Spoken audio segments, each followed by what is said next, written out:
जय हिंद दोस्तों, स्वागत करता हूँ mister technical Sharma ji channel पे। दोस्तों, अगर आप जो है बिहार के निवासी हैं और आप जो है किसी भी रजिस्ट्री की गई ज़मीन का दाखिल खारिज घर बैठे करना चाहते हैं, तो दोस्तों आज की वीडियो में हम शुरू से लेकर अंत तक पूरा स्टेप बाय स्टेप प्रोसेस जानेंगे कि कैसे आप जो है दाखिल खारिज करेंगे। दोस्तों, इन प्रोसेस को फॉलो करने के बाद अगर आप जो है किसी का भी दाखिल खारिज करते हैं तो आप जो है अच्छी अर्निंग कर सकते हैं। दोस्तों, मेरे चैनल पे अगर आप पहली बार आए हैं तो मेरे चैनल को सब्सक्राइब जरूर कर लीजिए ताकि ऐसे ही ढेर सारी वीडियोस आपको लगातार मिलती रहें। चलिए दोस्तों, मैं आपको स्क्रीन पे ले चलता हूँ। दोस्तों सबसे पहले जो है हम सिस्टम में ब्राउज़र ओपन करेंगे और उसमें लिखेंगे बिहार भूमि और उसके बाद जो है हम इंटर प्रेस करेंगे। सर्च रिजल्ट में सबसे पहला लिंक जो आपके सामने आएगा उस पर हमें क्लिक कर देना है। क्लिक करने के बाद कुछ इस प्रकार का आपके सामने वेबसाइट ओपन हो जाएगा, जिसमें कि अब आपको जो है ये पूरा इंटरफेस दिख रहा है। अब इसमें जो है कई सारे ऑप्शन आपको सामने दिए गए हैं। इसमें जो है सबसे ऊपर में पहले नंबर पे ऑनलाइन दाखिल खारिज आवेदन करे का ऑप्शन है, उस पर क्लिक करेंगे। क्लिक करने के बाद दोस्तों जैसा कि आप जो है यहाँ देख सकते हैं ऑनलाइन सर्विसेज लॉगिन, यहाँ सिटीजन और ऑपरेटर दोनों का ऑप्शन है। आप सिटीजन पे क्लिक करेंगे। लेकिन दोस्तों अगर आपने जो है अभी तक रजिस्टर नहीं किया है तो सबसे पहले जो है साइन इन से पहले आपको रजिस्ट्रेशन करना होगा। तो रजिस्ट्रेशन पे सिंपली हम क्लिक करेंगे और क्लिक करने के बाद इस प्रकार से इंटरफेस दिखेगा, जिसमें कि आपसे सारे डिटेल्स पूछे जाएंगे। आपको 1 बाय 1 सारे डिटेल्स भरने हैं, अपने पर्सनल डिटेल्स। रजिस्ट्रेशन के लिए दोस्तों सबसे पहले आपको जो है अपना नाम एंटर करना है। चलिए जो है हम अपना नाम यहाँ पे फटाफट से एंटर कर लेते हैं। जैसे ही दोस्तों आप अपना नाम एंटर कर लेंगे, आपसे जो है आपका डेट ऑफ बर्थ पूछा जाएगा। डेट ऑफ बर्थ को जो है आप कैलेंडर के ऑप्शन पर क्लिक करके अपना डेट ऑफ बर्थ यहाँ पे सेट कर लेंगे। डेट ऑफ बर्थ सेट करने के बाद आपको अपना जेंडर सेलेक्ट करना है। उसके बाद जो है आपको अपना कैटेगरी सेलेक्ट करना है। कैटेगरी जैसे ही आप सेलेक्ट कर लेते हैं तो आपके पास जो है आधार नंबर आपसे पूछा जाता है। आप अपना आधार नंबर जो है यहाँ पे एक्यूरेट एंटर कर देंगे। उसके बाद जो है आपको अपना मोबाइल नंबर एंटर करना है। तो चलिए दोस्तों यहाँ पे अपना मोबाइल नंबर हम फटाफट से एंटर कर लेते हैं। दोस्तों अगर आपके पास अल्टरनेट मोबाइल नंबर है या किसी फैमिली मेम्बर का अल्टरनेट नंबर है तो आप जो है यहाँ पे दे सकते हैं। चलिए मैं यहाँ पे जो है अल्टरनेट मोबाइल नंबर दे देता हूँ। उसके बाद जो है उस अल्टरनेट मोबाइल नंबर से आपका क्या संबंध है, यानी कि जिसका वो नंबर है उससे आपका क्या संबंध है। अगर वो आपका स्वयं का नंबर है तो आप जो है यहाँ पे स्वयं भी आप लिख सकते हैं। अदरवाइज़ जो है आप अपने रिलेशन जो है यहाँ पे डिक्लेयर कर सकते हैं कि वो नंबर आपके पिता का है, माता का है या फिर किसी का भी हो, आप यहाँ पे सेलेक्ट कर लेंगे। नीचे जो है आपसे ईमेल आईडी पूछता है तो आपको जो है अपना ईमेल आईडी यहाँ पे एंटर कर देना है। ईमेल आईडी जो है आप एंटर कर लेते हैं तो आप दाहिने साइड में देखेंगे तो एड्रेस डिटेल्स आपसे पूछा जाता है। तो एड्रेस डिटेल्स में आपको जो है अपना एड्रेस लिखना है। एड्रेस लिखने के लिए हम नीचे से शुरुआत करते हैं। सबसे पहले अपना पिन कोड लिखेंगे, उसके बाद जो है स्टेट लिखेंगे, उसके बाद जो है ऊपर में डिस्ट्रिक्ट आपसे पूछता है तो चलिए डिस्ट्रिक्ट भी यहाँ पे हम लिख लेते हैं। उसके बाद जो है टाउन, सिटी या विलेज का नाम आपसे पूछता है तो मैं यहाँ पे विलेज में रहता हूँ तो विलेज का नाम यहाँ पे एंटर कर देता हूँ। उसके बाद जो है ऊपर में देखेंगे तो एड्रेस का ऑप्शन मिलेगा। एड्रेस में जो है आप कंप्लीट एड्रेस लिख देंगे अपने विलेज के नेम से लेके पिन कोड तक। चलिए मैं फटाफट से लिख लेता हूँ। फाइनली जो है नीचे कैप्चा दिखेगा, कैप्चा को भी एज इट इज़ भर लेना है और जो है रजिस्टर नाउ का बटन दिख रहा है उस पर हमें क्लिक कर देना है। चलिए हम क्लिक कर देते हैं। क्लिक करने के बाद दोस्तों फाइनली जो है आप जो है रजिस्टर हो चुके हैं। अब जो है वापस से उसी पेज पे जाएंगे और लॉगिन अब इस बार हम करेंगे। लॉगिन में जो है आपको सिंपली अपना मोबाइल नंबर डालना है। नीचे जो है कैप्चा दिख रहा है, कैप्चा कोड को यहाँ पे फिल कर देना है और फाइनली जो है नीचे साइन इन के बटन पे क्लिक करना है। क्लिक करते ही दोस्तों आपके रजिस्टर्ड मोबाइल नंबर पे OTP भेज दिया जाएगा।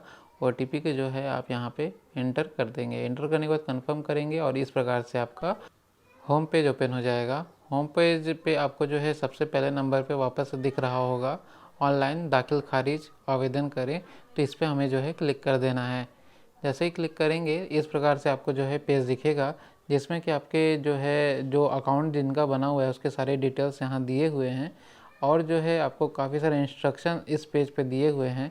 लेकिन जो है अभी हम सिंपली नीचे देखेंगे तो ज़िला और अंचल चुने का ऑप्शन है। तो सबसे पहले जो है हम ज़िला में अपना ज़िला चुनेंगे।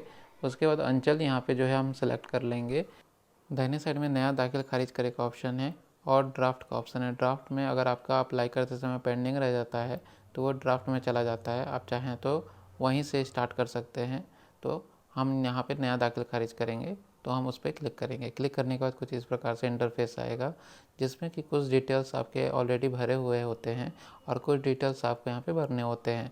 जैसे कि सबसे ऊपर में देखेंगे तो आवेदन करने वाले आवेदक के प्रकार का चयन करें। इसमें 3 ऑप्शन है, आवेदक स्वयं क्रेता है, आवेदक कोई सेवा प्रदाता है, आवेदक कोई तृतीय पक्ष है। तो यहाँ पे जो है आवेदक स्वयं क्रेता है मेरे केस में, क्योंकि मैं खुद खरीदा हूँ तो मैं यहाँ पे अपने बेस पे यहाँ पे अप्लाई कर रहा हूँ, तो क्रेता वाला यहाँ पे मैं सेलेक्ट करूँगा। अगर आप सेंटर चला रहे होते तो आप जो है यहाँ पे सेकेंड वाला ऑप्शन चूज करते। उसी प्रकार से नीचे आवेदक का पूरा नाम ऑलरेडी फिल्ड है। उसके बाद आप अपने पिता या पति का नाम देंगे तो उनसे संबंध यहाँ पे बताएंगे। जैसे कि मेरे केस में फादर हैं तो फादर का यहाँ पे मैं सेलेक्ट कर लेता हूँ ऑप्शन, क्योंकि जो है फादर का नाम मैं यहाँ राइट साइड में मेंशन करने वाला हूँ। तो चलिए मैं आपको यहाँ पे दिखा देता हूँ। आवेदक का पिता का नाम या फिर पति का नाम पूछ रहा है, तो महिला के केस में वो अपने पति का नाम दर्ज करें। मैं यहाँ पे अपने पिताजी का नाम जो है यहाँ पे एंटर कर देता हूँ। उसके बाद जो है नीचे पूछ रहा है दाखिल खारिज के प्रकार का चयन करें। तो इसमें जो है आपको प्रकार चुनना है किस तरीके का दाखिल खारिज है। तो मैं सबसे पहला ऑप्शन सेल्फ परचेज पे जाऊँगा। बाकी यहाँ पे कई सारे ऑप्शन हैं, यहाँ पे देख सकते हैं, लेकिन सेल्फ परचेज वाला मेरा यहाँ पे दाखिल खारिज है तो मैं उस पर जाऊँगा। अभी जो है नीचे ईमेल एड्रेस पूछ रहा है, तो ईमेल एड्रेस यहाँ पे ऑलरेडी है। मोबाइल नंबर भी यहाँ पे आपको फील्ड किया हुआ मिलता है, अगर नहीं है तो आप इंटर कर लेंगे। उसके नीचे प्रेजेंट एड्रेस पूछ रहा है, वर्तमान पता यहाँ पे ऑलरेडी फील्ड है।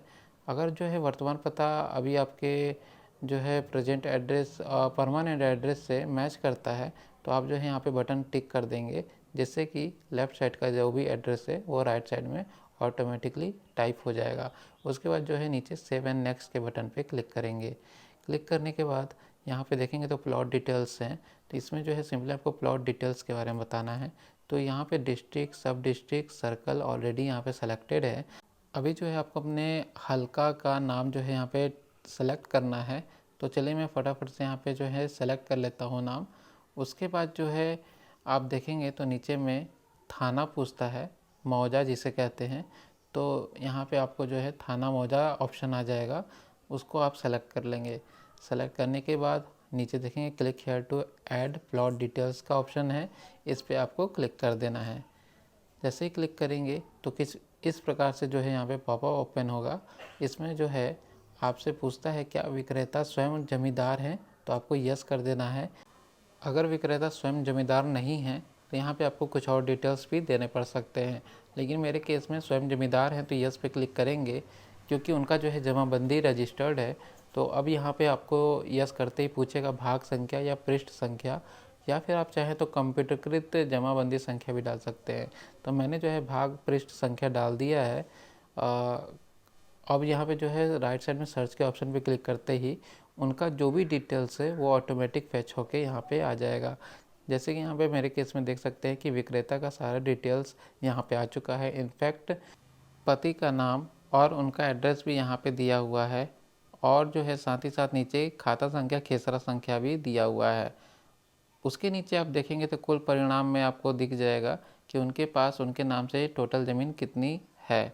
अभी जो है आप इतने ज़मीन को जो है परचेज करना चाहते हैं तो नीचे बॉक्स है, टिक करें, और टिक करने के बाद जो है आपको कुछ इन्फॉर्मेशन फिल करने हैं। अगर उनके टोटल ज़मीन में आपको कुछ परसेंट जो है आप परचेज कर रहे हैं तो आपको उतना यहाँ पे डिटेल बताना होगा। तो जैसे कि आपसे पूछ रहा है एकड़ में ज़मीन है, अगर एकड़ में ज़मीन नहीं है तो 0 लिखेंगे, अदरवाइज़ आप एकड़ लिख देंगे। अब जो है डिसमिल पूछ रहा है कि डिसमिल में कितना ज़मीन है, तो नीचे एलो सेक्शन में देख सकते हैं डिसमिल बता दिया गया है। अगर आप कंप्लीट परचेज कर रहे हैं तो यही डिसमिल जो है इंटर कर दीजिएगा। और जो है अब आपसे पूछता है कि ज़मीन के उत्तर दिशा में क्या है। अगर उत्तर दिशा में किसी का घर है, किसी का ज़मीन है, या फिर कोई नदी है, कुछ भी है, तो आपको जो है यहाँ पे मेंशन करना होगा। उसी प्रकार से दक्षिण में जो है उसे मेंशन करना होगा, पूर्व में जो भी है उसे आपको बताना होगा, साथ ही साथ पश्चिम में भी आपको बताना होगा क्या चीज़ है। उसके बाद नीचे देखेंगे तो आपसे पूछता है क्या उपरोक्त जमाबंदी से ज़मीन का दाखिल खारिज होना है। तो जो अभी अपनी डिटेल भरे हैं उसी ज़मीन के बारे में आप दाखिल खारिज करना चाहते हैं तो सिंपली यस करना है। यस करने के बाद नीचे सेव एंड नेक्स्ट का ऑप्शन आता है, उसे हम क्लिक कर देंगे। जैसे ही क्लिक करेंगे सक्सेसफुल का मैसेज आ जाएगा, नीचे आप क्लोज कर देंगे। क्लोज करते ही जो है आप देखेंगे तो आप आगे का प्रोसेस यहाँ पे बढ़ सकते हैं।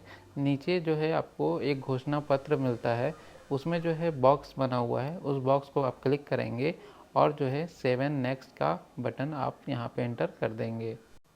जैसे ही दोस्तों क्लिक करते हैं अगले पेज पे आप आ जाते हैं जो कि बायर डिटेल्स का पेज है। इसमें बायर डिटेल्स में आपको बताना है कि रियायत है या गवर्नमेंट डिपार्टमेंट इंस्टीट्यूशन है। सेलेक्ट कर लेंगे, उसके बाद जो है नाम ऑलरेडी यहाँ पे फील्ड आ जाता है, गार्जियन का नाम भी भरा हुआ आ जाता है। आपको रिलेशन यहाँ पे सेलेक्ट करना होता है। उसके बाद आपको अपना कास्ट सेलेक्ट करना होता है। कास्ट सेलेक्ट करने के बाद आपका जेंडर यहाँ पे सेलेक्ट करना होगा। आपको जेंडर जो है जैसे ही सेलेक्ट कर लेते हैं, आपका जो है मोबाइल डिटेल्स यहाँ पे आपको इंटर करना होगा। एड्रेस भी आपको यहाँ पे लिखना होता है, आप कंप्लीट एड्रेस लिख देंगे। उसके बाद अपना आधार नंबर यहाँ पे लिखेंगे। जैसे ये सारी डिटेल्स कंप्लीट हो जाएंगे, आपको जो है नीचे सेव एंड नेक्स्ट का ऑप्शन आ जाएगा, उस पर आपको जो है क्लिक कर देना है। चलिए हम भी जो है सेव एंड नेक्स्ट के बटन पे क्लिक कर देते हैं। जैसे ही दोस्तों क्लिक करेंगे अब जो है आप सेलर डिटेल्स के पेज पे आ चुके हैं, जिसमें कि आपको सेलर्स का, विक्रेता का जो है डिटेल्स यहाँ पे आपको बताना है। तो विक्रेता में जो है विक्रेता का नाम यहाँ पे आपको एंटर करना होगा। विक्रेता का नाम जो है आप डॉक्यूमेंट, जो भी रजिस्ट्री का डॉक्यूमेंट होगा उसमें लिखा हुआ होगा, उसे जो है देख करके आप एंटर कर सकते हैं या जमाबंदी देख करके एंटर कर सकते हैं। उसके बाद जो है विक्रेता के गार्जियन का नाम या फिर जो है हस्बैंड का नाम यहाँ पे आपको एंटर करना होता है। तो यहाँ पे जो है हम हस्बैंड का नाम एंटर कर देते हैं। गार्जियन में उनके बीच जो रिलेशन है वो यहाँ पे हम बता देंगे क्या रिलेशन है। जैसे कि यहाँ पे शोहर और पति का ऑप्शन है। अभी जो है उसके बाद कास्ट सेम प्रोसेस है, तो आपको जो है कास्ट भी बताना होता है, किस कास्ट से विक्रेता जो है बिलोंग करते हैं। तो यहाँ पे सेलेक्ट के ऑप्शन पे आप जा कर के सेलेक्ट कर लेंगे। उसके बाद जो है आपको जेंडर सेलेक्ट करना है, जेंडर में पुरुष है कि महिला है। उसके बाद जो है आपको विक्रेता का मोबाइल नंबर एंटर करना है। चलिए हम जो है मोबाइल नंबर विक्रेता का एंटर कर लेते हैं। मोबाइल नंबर एंटर करने के बाद जो है एड्रेस पूछता है, तो आपको विक्रेता का कंप्लीट एड्रेस यहाँ पे एंटर कर देना होगा। उसके बाद बेचने वाले का आपको आधार नंबर यहाँ पे एंटर करना होगा। जैसे आप ये सारी डिटेल्स एंटर कर देते हैं, वापस से जो है नीचे सेव एंड नेक्स्ट का बटन आपको देखने को मिलेगा, उस पर हमें क्लिक कर देना है। क्लिक करने के बाद जो है आप अंतिम प्रोसेस में आ जाएंगे, जो कि है डॉक्यूमेंट डिटेल्स, जिसमें रजिस्टर डीड आपको लिखना है, जो कि आपके रजिस्ट्री डॉक्यूमेंट में पहले पेज पे होगा। पहले पेज पे ही डॉक्यूमेंट का डेट भी लिखा होगा, वो भी आप देख के भर देंगे। DSRO SRO ऑफिस जो है आपको बता देना है, जो आपका ऑफिस पड़ेगा। उसके बाद जो है फाइनली रजिस्ट्री के डॉक्यूमेंट को स्कैन करके आपको PDF बना लेना है, जिसकी साइज़ 1 MB से कम हो, और चूज़ फाइल पे क्लिक करके अपलोड कर देना है। उसके बाद दर के वाला की ज़रूरत नहीं है। सबसे नीचे दस्तावेज में आप अपना आधार कार्ड दे देंगे। डॉक्यूमेंट नेम में आधार लिख देना है, डॉक्यूमेंट नंबर में अपना आधार नंबर लिख देना है। डॉक्यूमेंट डेट में, यानी कि आपका आधार कार्ड लास्ट टाइम कब जो है बना था, इशूड हुआ था, तो वो जो है आपको डेट यहाँ पे लिख देना है। कुछ इस प्रकार से आधार में मिलता है।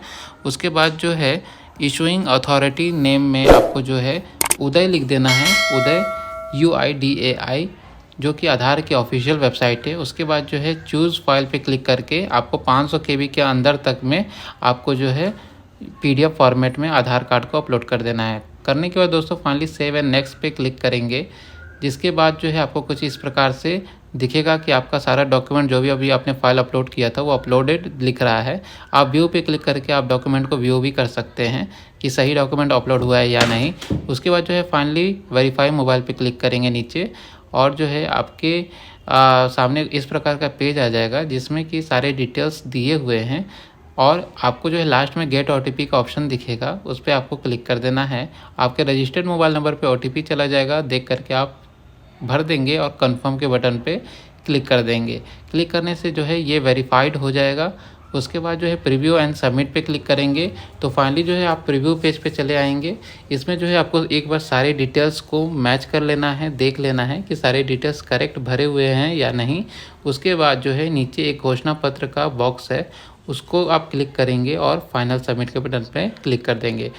जैसे ही क्लिक कर देंगे आपके मोबाइल नंबर पे एक बार फिर से OTP जाएगा, जिसे कि आपको देख करके यहाँ पे भर देना है और कंफर्म एंड फाइनल सबमिट के बटन पे क्लिक कर देना है। क्लिक करते ही आपको इस प्रकार से पॉपअप में आपका टेम्प्रोरी नंबर मिल जाएगा। उसके बाद जो है आपको केस नंबर मिलेगा और फाइनली आपका दाखिल खारिज हो जाएगा। आई होप सो कि दोस्तों वीडियो आपको पसंद आया होगा। ऐसे ही ढेर सारी वीडियोस आपके लिए लाता रहता हूँ। चैनल को सब्सक्राइब जरूर कीजिएगा। वीडियो पसंद आया हो तो लाइक कीजिएगा, डाउट हो तो कमेंट जरूर कीजिएगा। मिलते हैं नए वीडियो में, तब तक के लिए जय हिंद, वंदे मातरम।